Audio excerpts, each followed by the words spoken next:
top 10 anime like Gachiakuta with overpowered main character. Kicking off with number 10, Chained Soldier.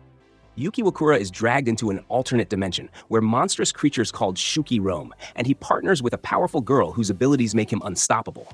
Alright, let's talk Chained Soldier. This series came out swinging in 2024, and honestly, it didn't get enough spotlight.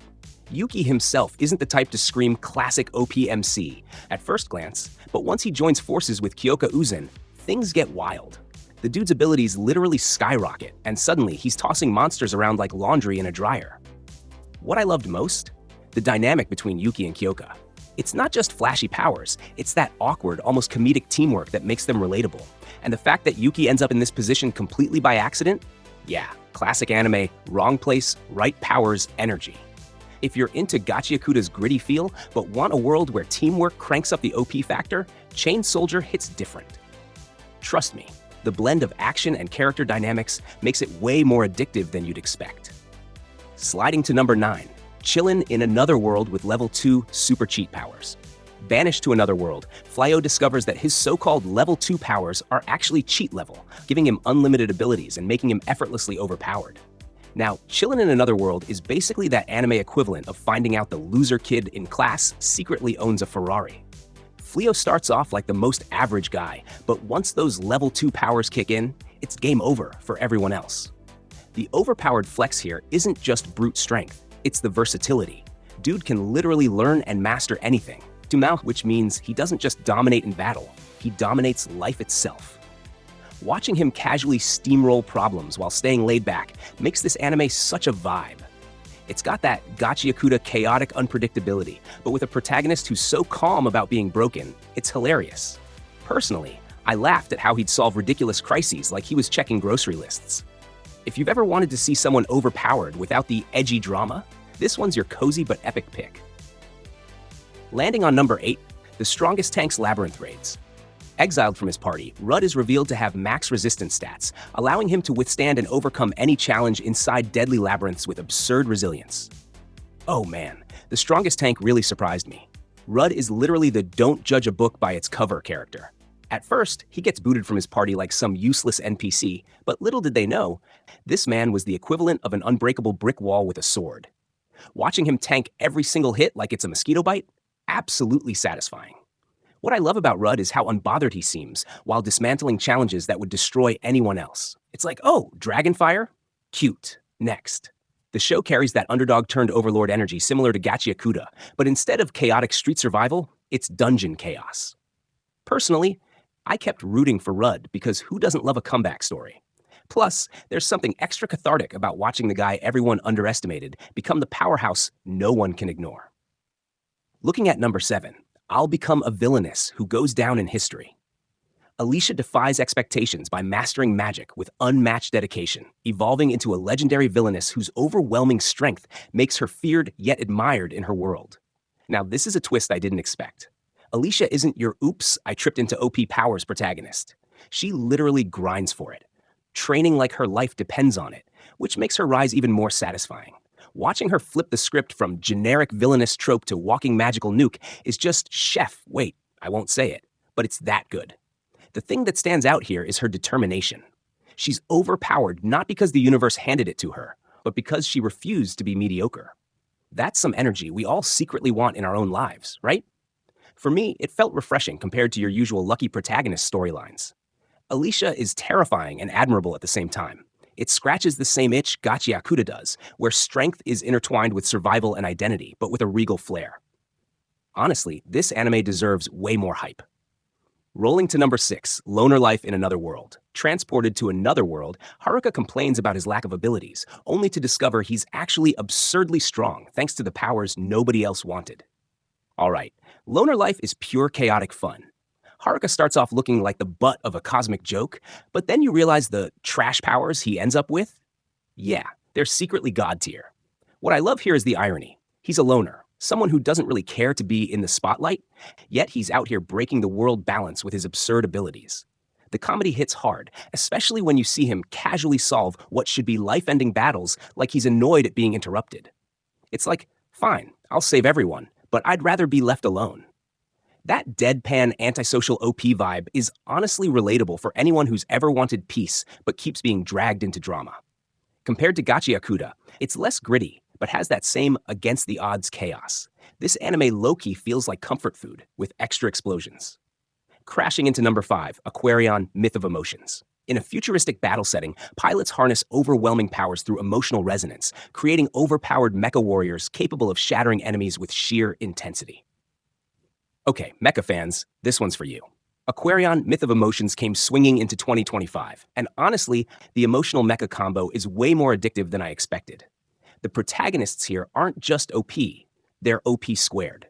The way their emotional bonds literally translate into earth-shaking power makes every battle feel like a gut punch. It's dramatic, it's flashy, and it's the type of anime that reminds me why mecha always has a place in anime culture.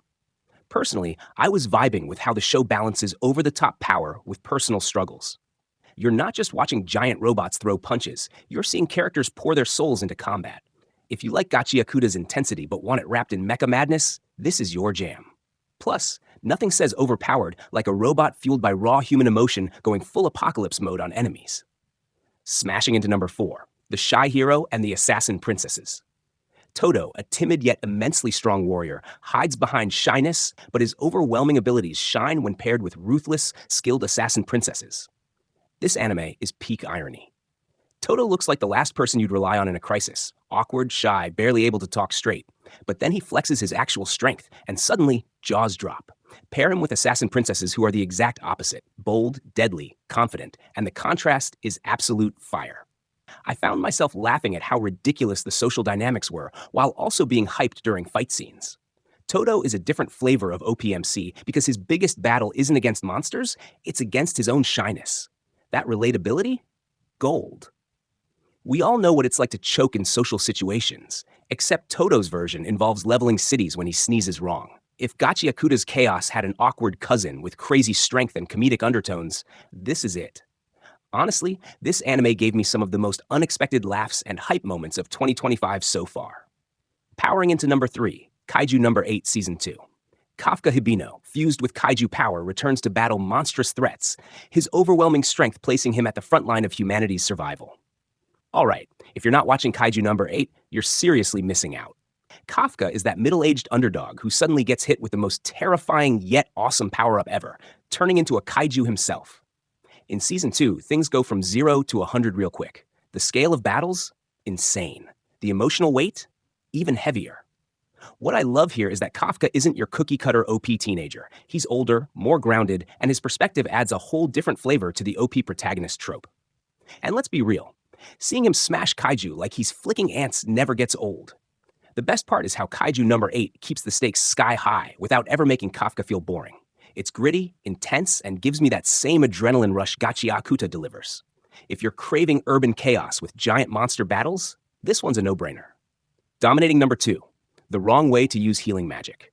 Usato, dragged into another world, masters healing magic in unconventional ways, using it offensively and defensively to become absurdly strong and untouchable. Who knew healing could look this cool? The Wrong Way to Use Healing Magic flips the script entirely. Instead of being the support guy in the back, Usato literally weaponizes healing.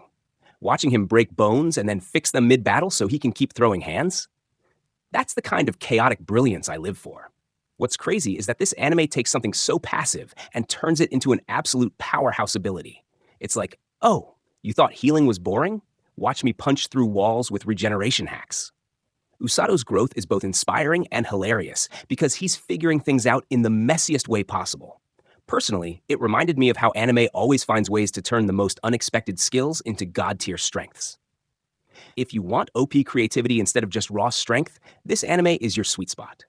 Finally, number 1, my instant death ability is Overpowered.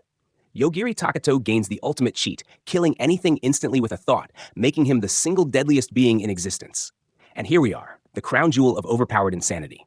Yogiri doesn't fight, he doesn't strategize, he doesn't sweat. He just thinks. And boom, enemy gone. Done. Watching him casually stroll through life while entire armies collapse in his wake is peak OP energy. What's funny is that he's so nonchalant about it, almost like he's bored. And honestly, that makes it even better. The sheer contrast between his ridiculous power and his laid-back attitude makes every scene unpredictable and hilarious. It's like watching someone with god powers trying to live a normal life, but failing spectacularly because, well, he can erase anything with a thought. If Gachiakuta thrives on gritty chaos and survival, Instant Death Ability thrives on casual, unbeatable absurdity. Personally, this anime had me cackling while also wondering, how do you even write threats for a guy like this? Absolute gold. And that's the list. 10 anime like Gachiakuta with main characters who absolutely shatter the meaning of power.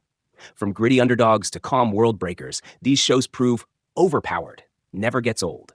So, which of these would you binge first? Drop your pick in the comments. And don't forget, stay tuned for more anime breakdowns right here.